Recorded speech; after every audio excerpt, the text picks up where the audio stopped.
Entertainment की धमाकेदार प्रस्तुति। डीजे साजन राजा, डीजे साजन राजा।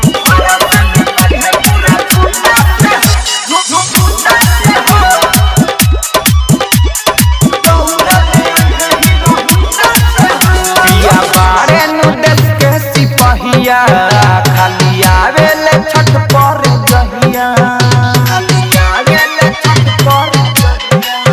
पिया बारे नु देश के सिपहिया खाली आवेले छठ पर जहिया।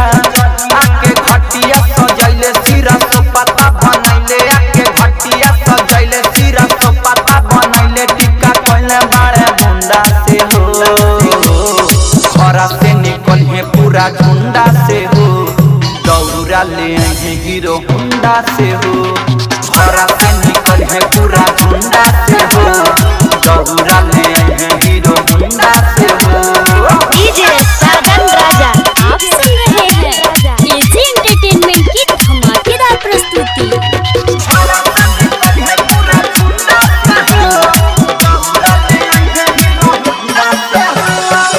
हो गइला शाम भइला यार घक के बेरी, हे दिना ना थौगी करी ना देरी।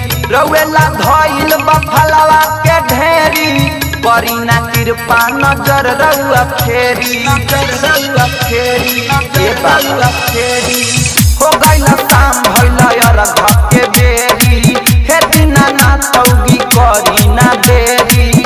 रउएला धइल बफलवा के ढेरी, करी ना कृपा नजर रउआ फेरी, नजर रउआ फेरी। साथे छोटा कानू आइला जाने कहां बा भुलाइला, साथे छोटा कानू आइला जाने कहां बा भुलाइला। थकल बानियों के ढूंढा से हो, घरा से निकल है पूरा झुंडा से हो, दौड़ा ले है हीरो होंडा से हो। घरा से निकल है पूरा झुंडा से हो, दौड़ा ले है हीरो होंडा से हो। डीजे साजन राजा, डीजे साजन राजा।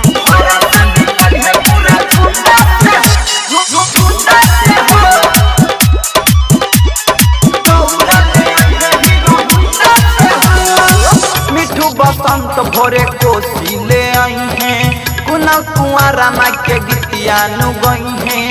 घूमी के घरे घरे सबके जगई हैं, रही अन्हारा धरी लाइट बतई हैं, लाइट बतई हैं, लाइट बतई हैं। मिठू बसंत भोरे कोसी ले आई हैं, कुना कुआरा माई के गीतिया नु गई हैं। घूमी के घरे घरे सबके जगई हैं, रही अन्हारा धरी लाइट बतई हैं, लाइट बतई। कह दिया होई भोरा बिट्टू लाला देवर मोरा, कह दिया होई भोरा बिट्टू लाला देवर मोरा। मच्छा मुंडा के हो,